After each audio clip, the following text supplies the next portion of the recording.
18 horas. Notícias de Manaus, Amazonas, Brasil e do mundo. Agora na Mix.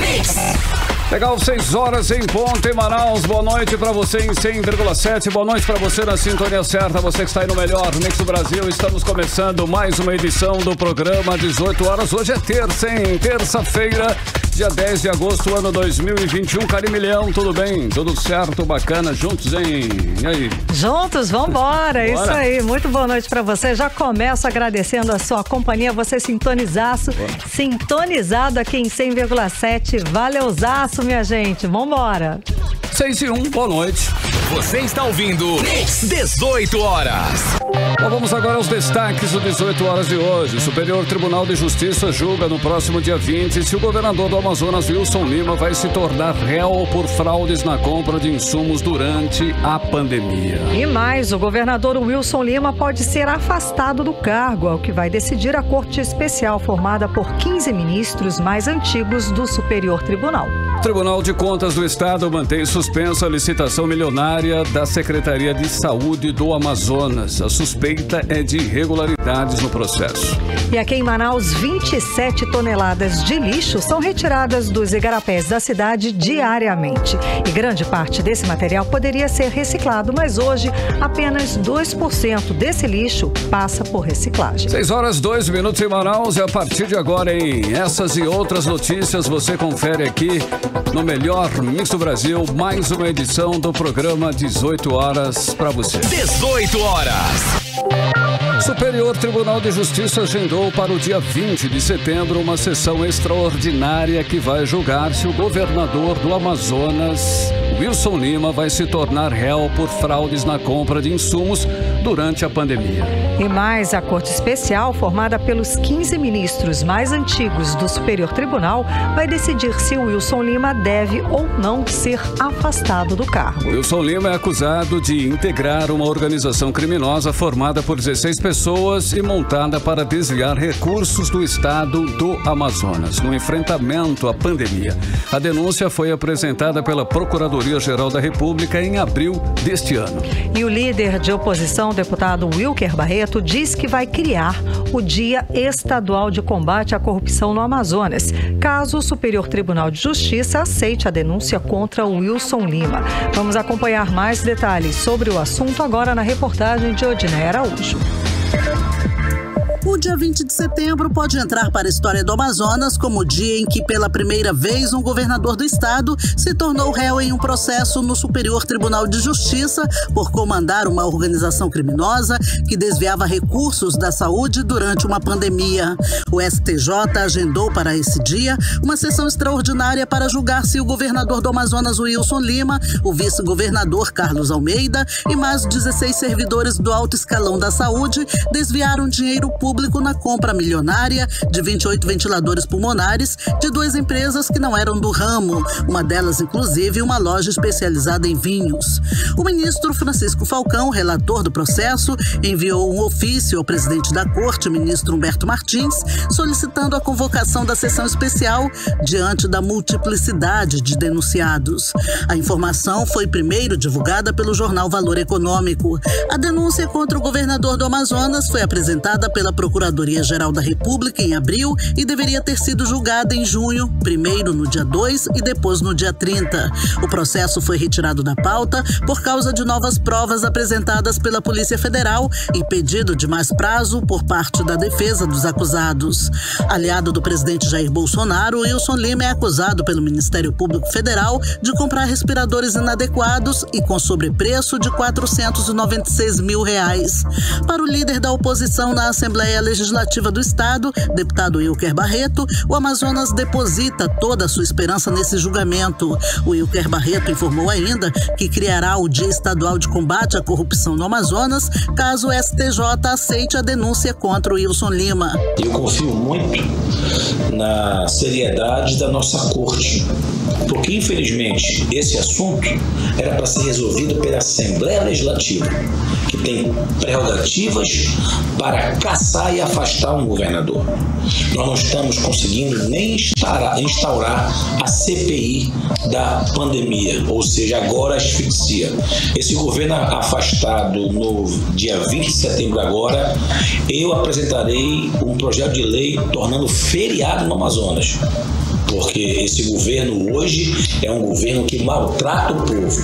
E eu espero que essa data fique nos anais do Amazonas.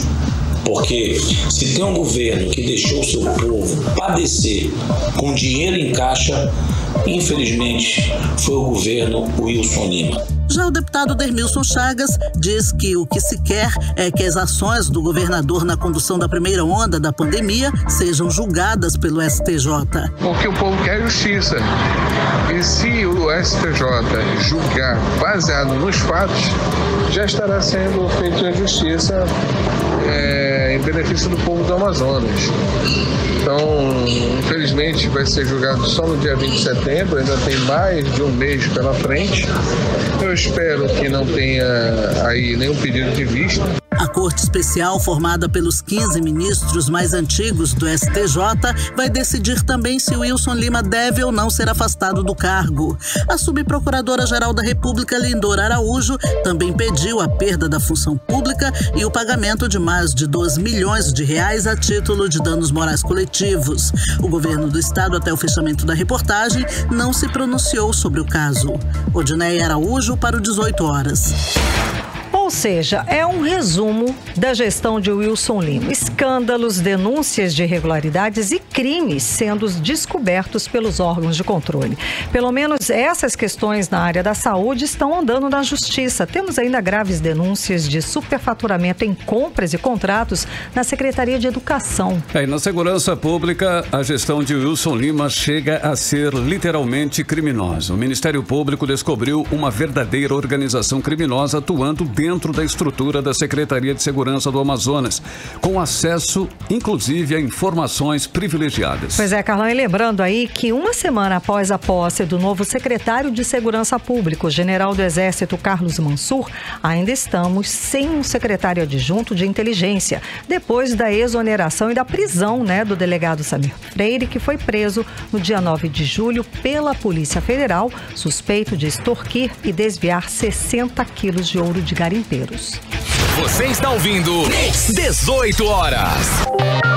O Conselho do Tribunal de Contas do Estado, Júlio Cabral, mantém suspensa a licitação milionária da Secretaria de Saúde do Amazonas sob suspeita de irregularidades. A licitação prevê o fornecimento de alimentos para pacientes, acompanhantes e servidores do Hospital 28 de Agosto e Instituto da Mulher Dona Lindu. A repórter Odineia Araújo volta para explicar essa decisão para a gente. Vamos acompanhar. A decisão do conselheiro do Tribunal de Contas do Amazonas, Júlio Cabral, publicada no Diário Oficial do TCE desta segunda-feira, foi tomada por causa de um recurso apresentado pelo diretor-presidente do CSC, Centro de Serviços Compartilhados, Walter Siqueira Brito, após a suspensão da licitação devido a uma denúncia apresentada por uma empresa concorrente. A empresa alimentícia Bento Martins de Souza alegou que teve exigências que não foram cobradas da vencedora do pregão, a empresa Nóbrega Teixeira. Segundo a empresa perdedora, houve quebra do princípio da isonomia para privilegiar a empresa vencedora. O conselheiro considerou que os argumentos apresentados pelo presidente do CSC não foram suficientes para mudar a decisão anterior. Além disso, esses argumentos não foram capazes de demonstrar que não ocorreram as impropriedades apontadas pela denunciante. Júlio Cabral destacou que está se manifestando exclusivamente sobre o pedido de revisão da concessão da medida cautelar. Isso quer dizer que os autos seguirão ainda para o trâmite normal e, após análise da apresentação de justificativas e documentos, virá a decisão final. O conselheiro Júlio Cabral manteve a decisão do auditor do TCE, Albert Furtado, que no início de julho foi seu substituto como relator do pregão eletrônico número 525/2021, conduzido pelo CSC, e suspendeu o processo licitatório usuário mediante a denúncia de irregularidades. Segundo a apresentação, o pregoeiro não aceitou propostas de preços em que não constavam CNPJ da licitante, embora no edital de pregão não tenha sido estabelecida a necessidade dessa informação na proposta. Outro ponto apontado foi que certidões enviadas dentro do prazo de validade foram consideradas vencidas pelo pregoeiro no momento da análise. Na ocasião, o conselheiro substituto considerou que é possível verificar a existência de indícios de violação aos princípios da legalidade, impessoalidade e isonomia e que a obrigação da administração pública é de contratar o melhor serviço possível com o menor custo ao Estado. Por isso, o conselheiro Júlio Cabral manteve suspenso o pregão milionário do governo do Amazonas por suspeita de irregularidades até que tudo seja esclarecido. A licitação prevê o fornecimento de mais de 1,5 milhão de unidades de lanches, almoço, jantar, ceia, café, leite e suco. A empresa vencedora vai prestar serviços de nutrição e alimentação hospitalar, fornecendo dietas gerais e especiais a pacientes adultos e crianças, além de refeições para servidores, pacientes e acompanhantes no Hospital 28 de Agosto e Instituto da Mulher, Dona Lindu. O 18 Horas tentou ouvir o governo do estado e a Secretaria de Saúde do Amazonas sobre a suspensão do pregão eletrônico, mas até o fechamento da reportagem, eles não enviaram resposta. Odineia Araújo para o 18 Horas. 18 horas. Subiu para 40% a quantidade de infrações aplicadas pelo Departamento Estadual de Trânsito do Amazonas. Só esse ano. Ananda Chama traz mais detalhes. O Departamento Estadual de Trânsito do Amazonas divulgou que houve um aumento de 40% na quantidade de infrações aplicadas, comparado com o mesmo período do ano passado. A primeira infração mais cometida no período de janeiro a junho deste ano foi pilotar motocicleta sem capacete, com 8.889 condutores autuados. Em 2020, nesse mesmo período, os números de autuações foram de 6.033, ou seja, o aumento foi de 47%. Esse tipo de infração prevê multa de R$ 293,47 e recolhimento da Carteira Nacional de Habilitação. Conduzir o veículo com o licenciamento em atraso foi a segunda infração mais cometida, com 4.120 condutores autuados. O aumento foi de 27% comparado ao mesmo período de 2020. O condutor perde 7 pontos na carteira de habilitação e recebe uma multa de R$ 294,47. A terceira infração mais cometida foi dirigir o veículo sem possuir carteira de habilitação ou permissão para dirigir. 2.433 multas foram aplicadas neste período de janeiro a junho desse ano, provocando um aumento de 42% comparado com o ano anterior. A multa para quem comete esse tipo de infração é de R$ 880,41 e o veículo é retido até a apresentação de um condutor habilitado. As 3 infrações consideradas gravíssimas têm a finalidade de evitar crimes culposos de trânsito, é o que explica Arthur Cruz, gerente de infrações do Departamento Estadual de Trânsito do Amazonas. As 3 infrações de trânsito que são reprimidas através de fiscalização de trânsito, elas têm a finalidade de evitar crimes culposos de trânsito. Quando você entrega o veículo a uma pessoa não habilitada, essa pessoa ela não tem um conhecimento técnico previsto na legislação de trânsito para fazer a condução do veículo automotor. Da mesma forma, quando você faz a condução do veículo sem capacete, você pode se envolver num acidente de trânsito com ser vítima fatal, e estar envolvida a questão da negligência por parte do condutor, que deveria estar usando o capacete conforme prevê a legislação de trânsito. Logo, a população, os condutores, têm que se conscientizar da necessidade de cumprir as regras e normas de fiscalização de trânsito, né? Zelar pela sua segurança individual e a segurança da coletividade. Ananda Chama para o 18 Horas. Olha, escuta só, de acordo com os dados do DPVAT, em 2019 ocorreram 550 mortes no trânsito no Amazonas. Em 2020, acidente, mesmo em plena pandemia. Morreram 372 pessoas no ano de 2020. Ainda de acordo com o levantamento dos 3.804 acidentes registrados no estado, 3.221 envolveram motocicletas. Pois é, Carlão, e nos 6 primeiros meses de 2021, o Detran registrou 65 acidentes fatais, a maioria dos casos envolvendo também motociclistas. Outro tipo de acidente grave é o que envolve os ciclistas. O último caso foi do ciclista Saulo Alves Ferreira, de 33 anos, atropelado no dia 13 de julho por um motorista de ônibus do transporte público coletivo aqui de Manaus. Ele passou 20 dias internado, mas não resistiu aos ferimentos e acabou morrendo.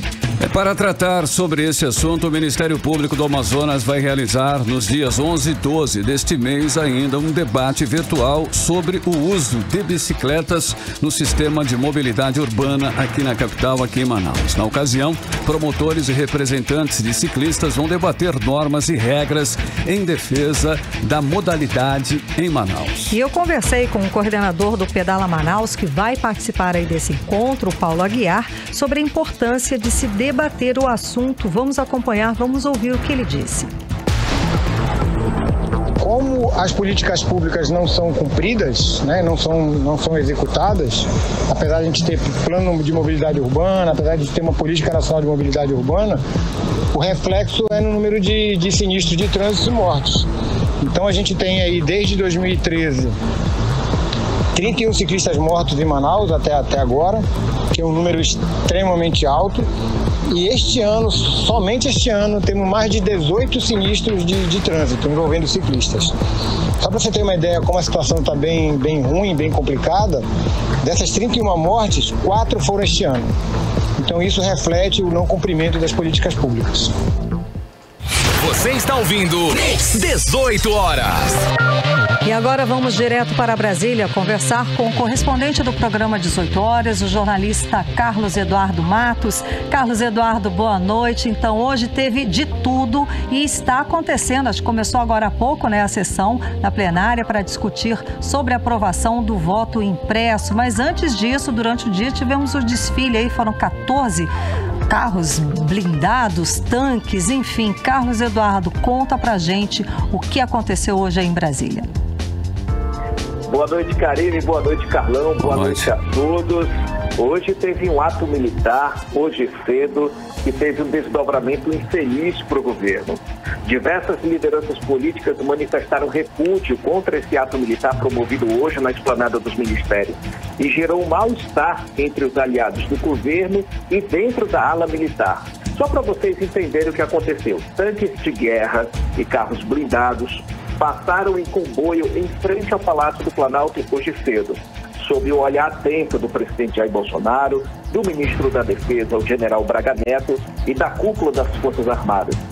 Esse desfile fez parte do roteiro da Operação Formosa, que é um treinamento militar realizado há muitos anos pela Marinha. Só que esse ano, os tanques passaram em frente ao Palácio do Planalto para entregar ao presidente da República o convite para que ele assistisse hoje a esse treinamento lá na cidade de Formosa, Goiás, mas que é aqui pertinho. A mudança de trajeto dos blindados foi um pedido do próprio presidente Jair Bolsonaro. E o desfile militar fora de época foi entendido como uma intimidação do presidente da República aos poderes judiciário e legislativo e como uso político das Forças Armadas. Esse ato foi considerado uma intimidação, uma tentativa de piorar ainda mais a crise institucional entre os poderes da República, logo no momento mais tenso da nossa democracia, em que os poderes executivo e judiciário estão em um conflito irremediável e também no momento em que o Congresso Nacional discute a PEC do voto impresso. O presidente do Supremo Tribunal Federal, ministro Luiz Fux, e o presidente do Congresso Nacional, o senador Rodrigo Pacheco, não se manifestaram publicamente. Quem se manifestou hoje foi o presidente da CPI da Covid-19, senador Omar Aziz, que fez um pronunciamento duro diretamente ao presidente Jair Bolsonaro. Para ele, o ato militar de hoje foi um gesto de intimidação. Vamos ouvir um trecho da fala dele hoje na CPI. Bolsonaro não tem o direito de usar a máquina pública para ameaçar a própria democracia que o elegeu. Em apenas 2 anos e meio de mandato, Bolsonaro colocou o país nessa situação vejatória, degradou as instituições e rebaixou as Forças Armadas, formadas em sua grande maioria por homens sérios e honrados, como pude presenciar de perto no meu Amazonas. Todo homem público, além de cumprir suas funções constitucionais, deveria ter medo do ridículo. Mas Bolsonaro não liga para nenhum desses limites. Como fica claro nessa cena patética de hoje, que mostra apenas uma ameaça de um fraco que sabe que perdeu. Não haverá voto impresso. Não haverá nenhum tipo de golpe contra a nossa democracia. As instituições, Congresso à frente, não deixarão que isso aconteça. A democracia tem instrumentos para defender a própria democracia contra roubos golpistas. Agressões à Constituição não são legítimos. Defender golpe não é aceitável. E defender o fim da democracia precisa ser punido com rigor da lei. Aí a gente acompanhou as duras falas do senador Omar Aziz, que é presidente da CPI da Covid lá no Senado Federal, a respeito desse desfile, dos veículos blindados, tanques de guerra e lanças-mísseis na esplanada dos ministérios, hoje em Brasília. Carlos Eduardo. Quem se deu bem nessa história foi o senador Omar Aziz, porque com o silêncio do presidente do STF, com o silêncio do presidente do Congresso Nacional, quem acabou liderando a narrativa foi ele. Algumas lideranças políticas, líderes partidários, alguns políticos proeminentes, todos se manifestaram, exceto os chefes dos poderes. Então, coube ao senador Omar Aziz, que inclusive no seu pronunciamento falou em nome da CPI, falou em nome dos senadores membros da CPI e uma parte falou em nome do Congresso Nacional. Então, ele protagonizou esse discurso contra o presidente Jair Bolsonaro nesse momento histórico que nós estamos vivendo. Logo em seguida, após a fala do senador Omar Aziz, veio o senador Eduardo Braga, que ele pediu a palavra e também fez um discurso, só que mais moderado, falando em defesa da democracia. Vamos ouvir o que ele disse. Quero dizer, senhor presidente, que fico com a democracia. Fico com o artigo da Constituição que diz: todo poder emana do povo e em nome do povo será exercido. Fico também com a Constituição brasileira, que estabelece nos seus direitos fundamentais direitos individuais e coletivos, que asseguram a liberdade de expressão, que asseguram a liberdade da pluralidade da nossa sociedade, que asseguram o Estado laico, que assegura, portanto, ao Brasil o direito de ir e vir, e que, portanto, o fato das Forças Armadas estarem indo e vindo não é uma questão jurídica, é uma questão do simbolismo democrático, do simbolismo do dia de hoje e do simbolismo dos tempos em que vivemos. Tá aí agora a fala do senador Eduardo Braga, também falando, comentando de forma mais moderada mesmo, Carlos Eduardo? Mas levantando a bandeira da democracia, falando a respeito do desfile hoje dos tanques, dos carros blindados, que aconteceu hoje de manhã na esplanada dos ministérios em Brasília. Carlos Eduardo, que mais temos? Eu sei que teve repercussão internacional também a respeito desse ato do presidente Jair Bolsonaro. Exatamente, teve bastante repercussão, continua repercutindo agora em nível internacional, como você disse. Mas, Karine, após esse desfile, o comandante da Marinha tentou minimizar, dizendo que não era a intenção intimidar os poderes democráticos. Mas o fato é que esse comboio de carros blindados passando em frente ao STF e ao Congresso Nacional pegou muito mal no contexto político. Ficou mais difícil para o governo angariar 308 votos favoráveis pela aprovação da PEC do voto impresso. E ficou mais fácil para o presidente da Câmara, o deputado Arthur Lira, sepultar de vez a pauta dentro do plenário. Nos bastidores, Arthur Lira vem trabalhando para mandar um recado ao presidente da República, um recado vindo do Centrão, de que, apesar de caminharem juntos, o Centrão não vai apoiar as pautas ideológicas do governo. Por isso, ele pretende colocar a PEC em votação ainda hoje, para que o governo não tenha tempo de negociar votos e nem de tentar rever o quadro da votação. Pela contagem dos votos, conforme as lideranças partidárias vêm falando ao longo do dia, o governo calcula que tem agora 270 votos favoráveis, bem longe do que se pretende. Nesse momento, eu estou aqui acompanhando a Câmara dos Deputados. O presidente Arthur Lira acabou de chegar à mesa, estava antes o vice-presidente Marcelo Ramos e agora assumiu a ponta o Arthur Lira. Então vai começar a discussão do voto impresso. São 19 horas e 25 minutos horário de Brasília. Então essa discussão vai demorar porque não sabemos ainda se ele vai colocar em votação os 2 turnos. Ou seja, tem o primeiro turno de votação, depois de uma longa discussão e depois de um longo debate, aí vem a votação do texto base. Ele pode arrocar uma segunda votação em segundo turno. Não sabemos se vai ser hoje ou se vai ser ao longo da semana. Ou seja, esse debate talvez não se encerre hoje. Vai se encerrar essa semana. Mas se o governo perder hoje, vai ser, digamos assim, o pé na cova para o governo. Ele não vai conseguir reverter essa situação. Com relação ao Amazonas, aos parlamentares do Amazonas, o placar é esse. Vou falar por parlamentar. Silas Câmara vai votar sim. Delegado Pablo também vai votar sim. Capitão Alberto Neto, sim. Sidney Leite ainda não sabemos. O partido ainda não deu orientação. Vamos aguardar o voto dele. José Ricardo, não. Marcelo Ramos, não. E Bosco Saraiva, que fazia parte da comissão especial, também vai votar não. Então está empatado, aliás. Faltando só o Sidney Leite para decidir o voto dele.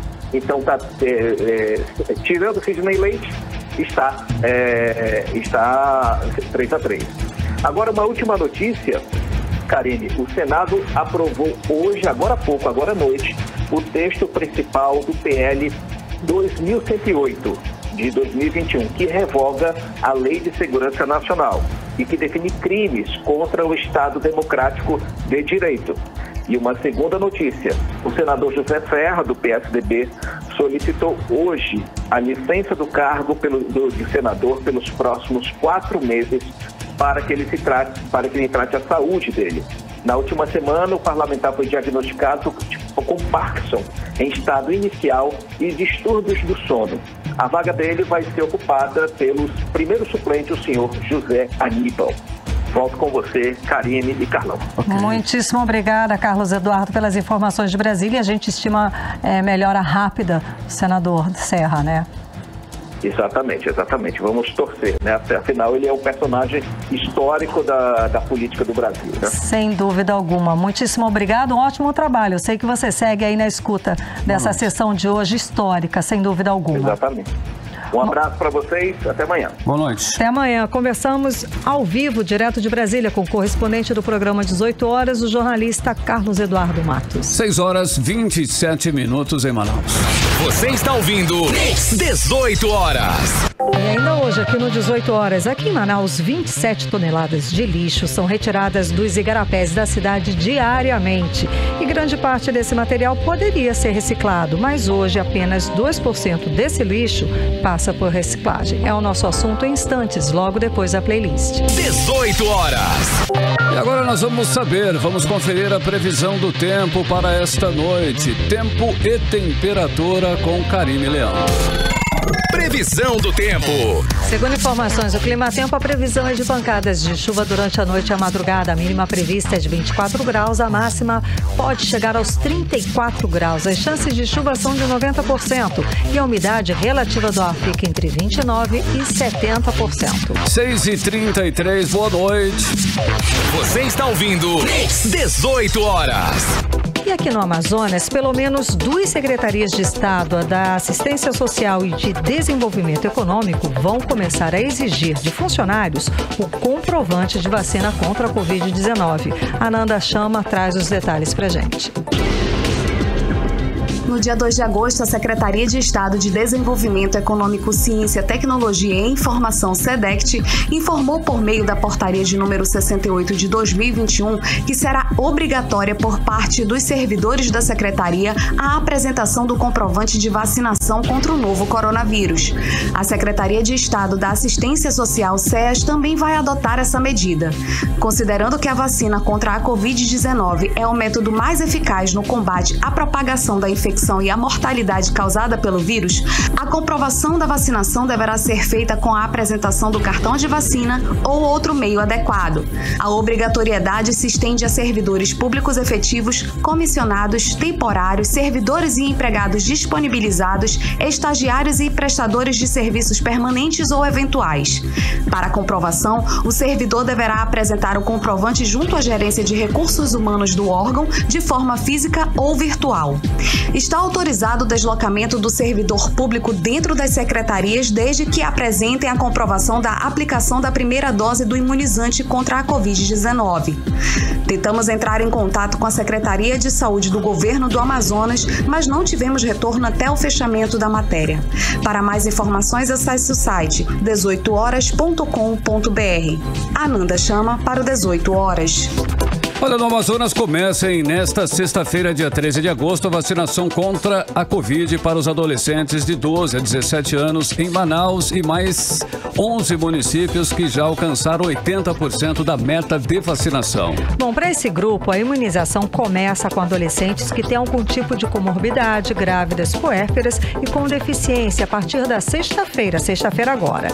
E no sábado, dia 14, abre para os demais adolescentes deste grupo sem comorbidades.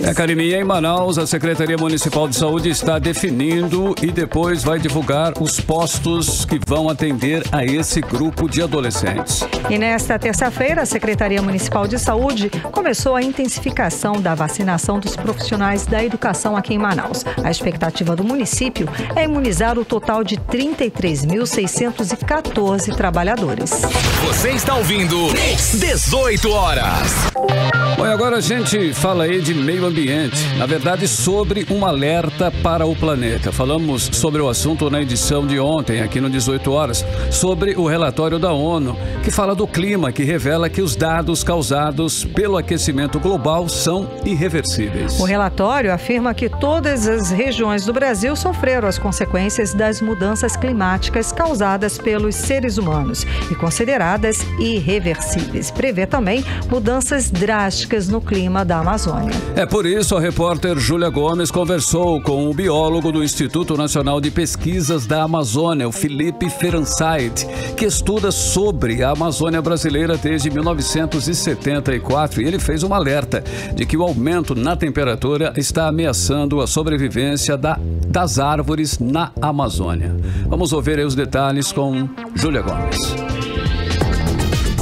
O painel intergovernamental sobre mudanças climáticas, órgão da ONU, publicou na segunda-feira um novo relatório sobre o clima. A conclusão do estudo é que não há mais dúvidas sobre o papel do ser humano no aquecimento global.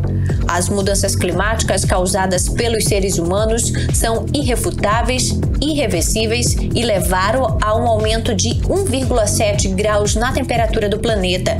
O documento afirma ainda que haverá mudanças drásticas no meio ambiente na Amazônia.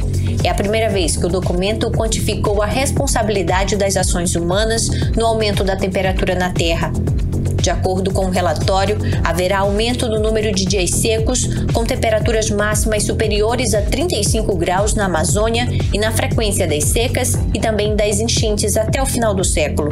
O biólogo do Instituto Nacional de Pesquisas da Amazônia, Felipe Ferencait, que estuda sobre os problemas ambientais na Amazônia brasileira desde 1974, diz que, segundo o relatório da ONU, haverá aumento de 6 graus na Amazônia e que esse aumento da temperatura vai afetar diretamente a umidade do solo, ameaçando a sobrevivência das árvores, além de outras consequências como cheias históricas iguais a deste ano. Mostra claramente que a umidade do solo, a quantidade de água no solo, ia diminuir brutalmente na Amazônia.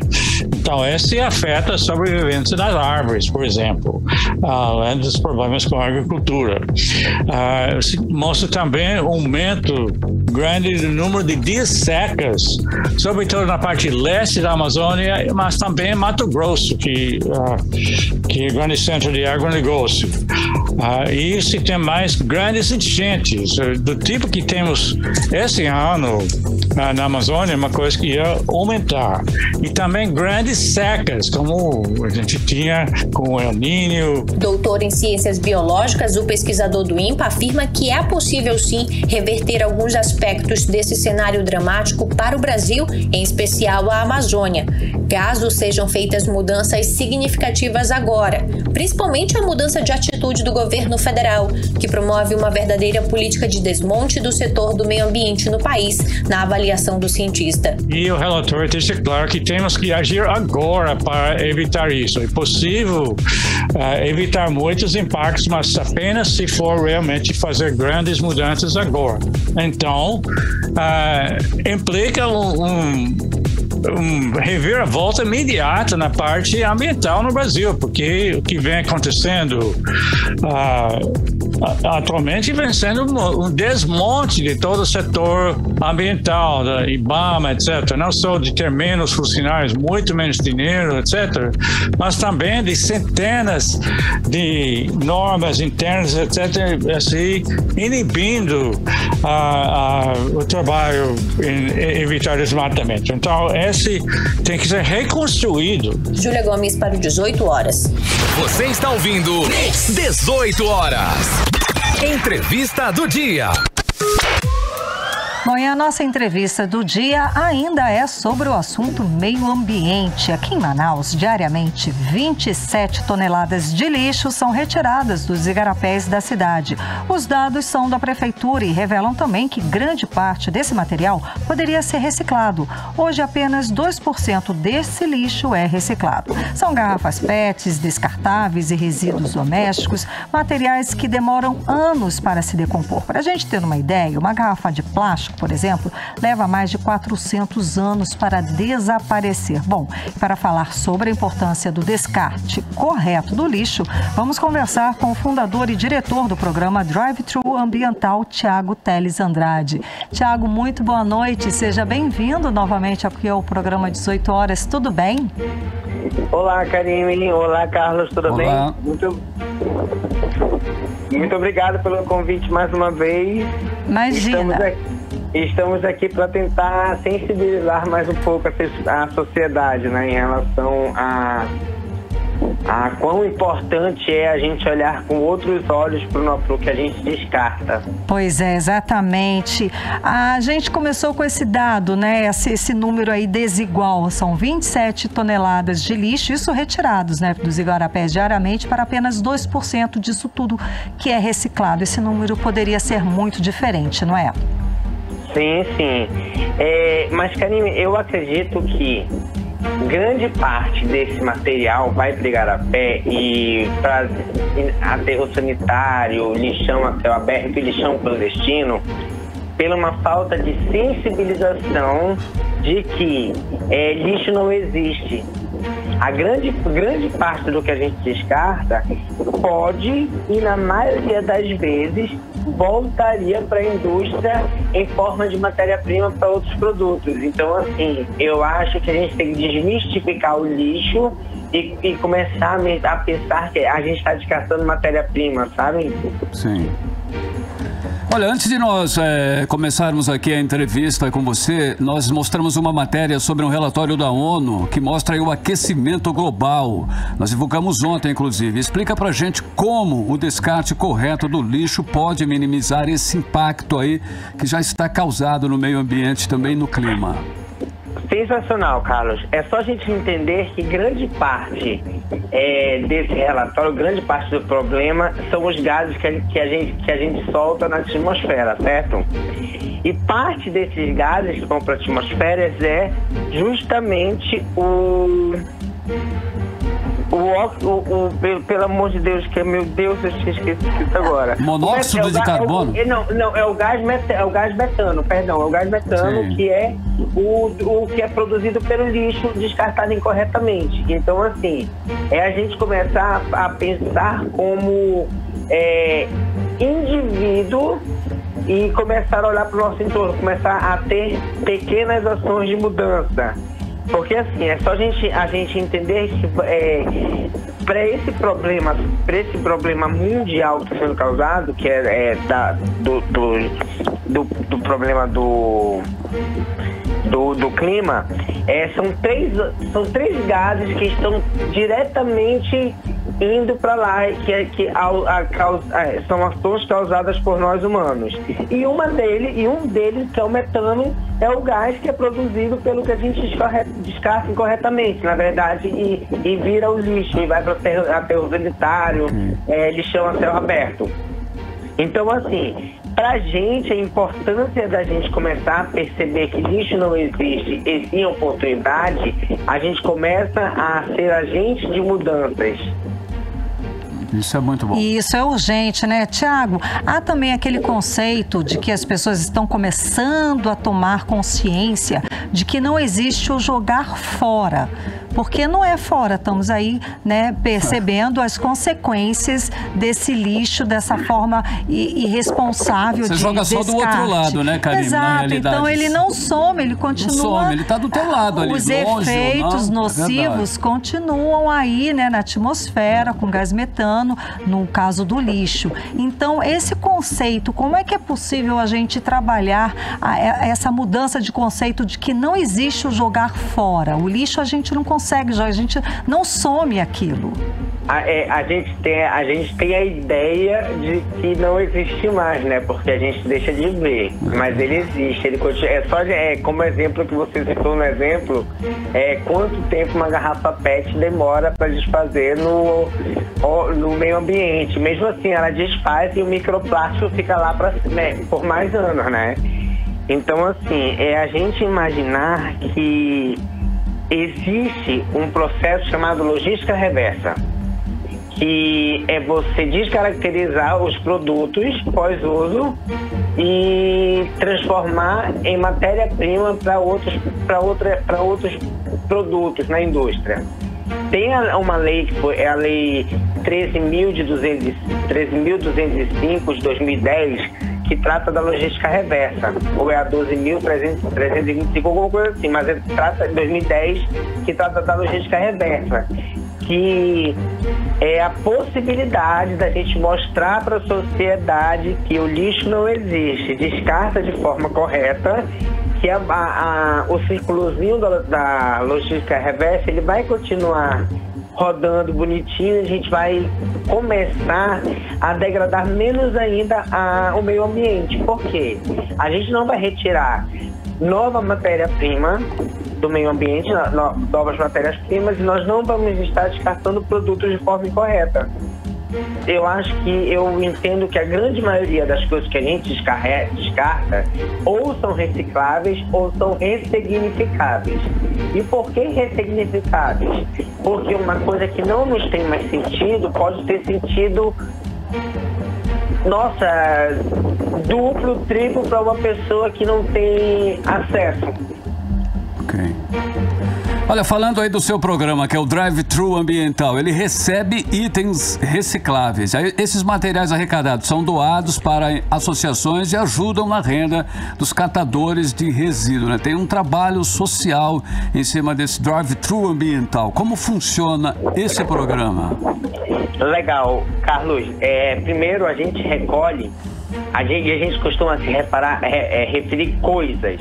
Por que coisas? Porque tudo que não te serve mais, seja o reciclado, seja o eletrônico, e aquelas coisas que tu não sabe o que se tem reciclagem, entrega pra gente, que a gente entrega para associações de catadores, e eles decidem o que fazer com aquela coisa.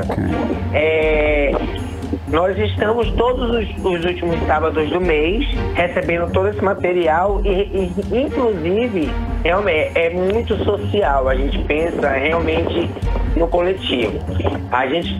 Tudo que a gente recebe de material reciclável vai automaticamente para associações de catadores.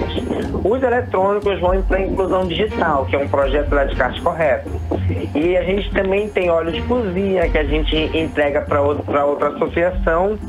E, inclusive, final desse mês, dia 28, a gente está iniciando com a primeira edição do nosso espaço mixto DTA, que é o espaço mixto drive-thru ambiental, onde a gente vai receber pequenos empreendedores daqui para apresentarem o produto deles e, se conseguirem fazer alguma venda, o que eles venderem é para eles.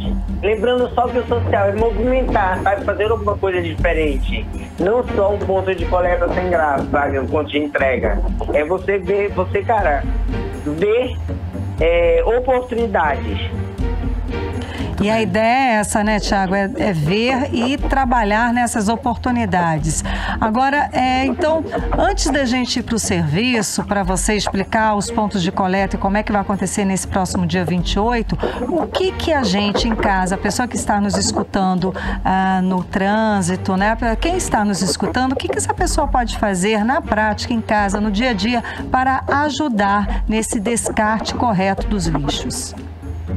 A primeira coisa que a pessoa tem que fazer, e na verdade não é só em casa, é adotar a postura de reparar o que descarta com valor e não só com uma coisa que não me serve mais. Levando em consideração isso, levando como mantra de vida, a gente começa a não sujar mais o meio ambiente. Então, assim, o que eu posso indicar às pessoas é começarem a fazer a separação das suas coisas, do seu material, dos seus resíduos. E hoje em dia a gente não precisa mais fracionar, pelo menos para o drive-thru não precisa fracionar entre papel, plástico, papelão, metal e vidro. Tudo pode ser limpo, ajustado e depositado na mesma fração. Porque, como a gente recebe para os catadores, eles fazem todo o processo de triagem e escoamento dos resíduos por suas frações. Ou seja, separar, né? Não precisa separar, pode levar tudo junto, que os catadores depois eles fazem essa separação de vidro, exato, papelão, tudo, não é, Tiago? Beleza. Mas é bem legal, Karine e Carlos, deixar bem claro que não é só simplesmente separar e colocar. O que tiver gorduroso é ter um bom senso, sabe? Claro. O que diferencia o lixo do resíduo reciclado? O resíduo reciclável ele é limpo, é um material pós-uso. E o lixo não, o lixo está lá gorduroso, está lá fedido, você não consegue guardar, entendeu? Tá ótimo. Então é tudo questão de bom senso. Ok. Muitíssimo obrigada pela sua participação conversando com a gente hoje aqui no programa de 18 horas, Tiago. Obrigado a vocês. Inclusive, estou esperando vocês, viu? Dia 28. Dia 28 estarei lá, olha lá, hein? Com certeza desta vez. Já vacinada, já tranquila, estarei lá com certeza. Muito obrigado, viu, pessoal? Valeu. Imagina, obrigada, parabéns pelo trabalho, sucesso. Obrigado, tchau. Conversamos com o fundador e diretor do programa Drive-Thru Ambiental, Tiago Teles Andrade. 6h52, boa noite. Você está ouvindo 18 horas. Olha, em instantes aqui no 18 horas, deputado Serafim Correia cobra do Instituto de Proteção Ambiental e da Capitania dos Portos para fiscalizar flutuantes no Lago do Tarumã. Esse é o nosso assunto daqui a pouco. 18 horas. Economia.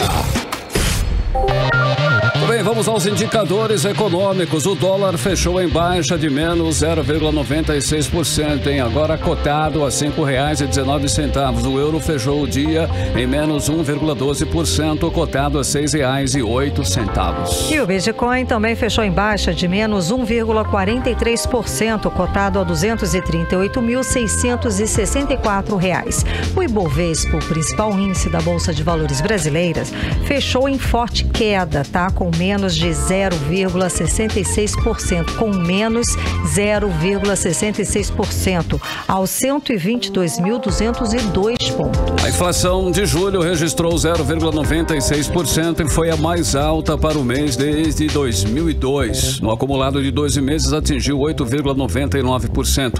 Alguns itens de consumo básico do brasileiro subiram muito acima da média do Índice Nacional de Preços ao Consumidor Amplo, IPCA, calculado pelo pelo IBGE. E entre os itens, o óleo de soja lidera a lista com alta de 84,3%.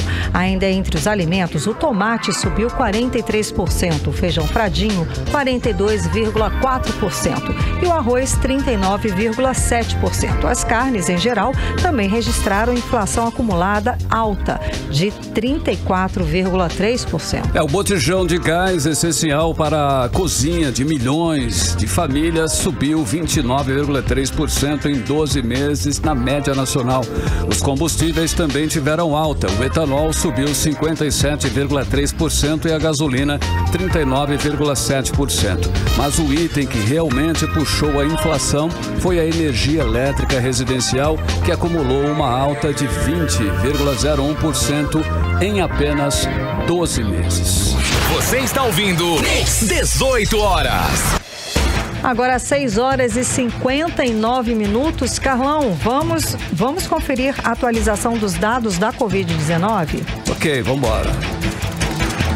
De acordo com a Fundação de Vigilância em Saúde do Amazonas, por meio do boletim diário Covid-19, informa o diagnóstico de 430 novos casos da doença no estado, totalizando para 420.174 casos aqui no estado do Amazonas. Ainda segundo o boletim, foram confirmadas 5 mortes pela doença, elevando para 13.596 o total de mortes aqui no estado. E no Brasil, de acordo com informações do Ministério da Saúde, o país totaliza hoje 20.200.000 pessoas que confirmaram ter a doença, estar com a Covid-19. O país também soma hoje 564.000 mortes. Agora, 7 horas em ponto, seguimos direto para o editorial 18 horas. Editorial 18 horas. Enquanto o Brasil discute regras para o voto na eleição do ano que vem, o arroz e a gasolina ficaram 40% mais caros e o botijão de gás subiu 29% nos últimos 12 meses. A inflação de julho foi a mais alta para o mês desde 2002. Alguns itens de consumo básico do brasileiro subiram muito acima da média do Índice Nacional de Preços ao Consumidor Amplo, calculado pelo IBGE. O óleo de soja lidera a lista da inflação com alta de 84,3%, o que significa que quase dobrou o preço. O feijão fradinho subiu 42,4%, as carnes em geral registram alta de 34,3%. Os combustíveis para veículos aumentaram em média 41,3%, a passagem aérea subiu 42,9% e a energia elétrica residencial 20,1%. Essa é a realidade da evolução dos preços no último ano, segundo o IBGE. Não precisa dizer que algo precisa realmente ser feito para impedir o aumento exagerado da inflação, principalmente porque ela corrói, acima de tudo, o valor aquisitivo dos mais pobres. 18 horas. Bom, Karime, tá aí, finalizamos mais uma edição do programa 18 horas. Boa noite.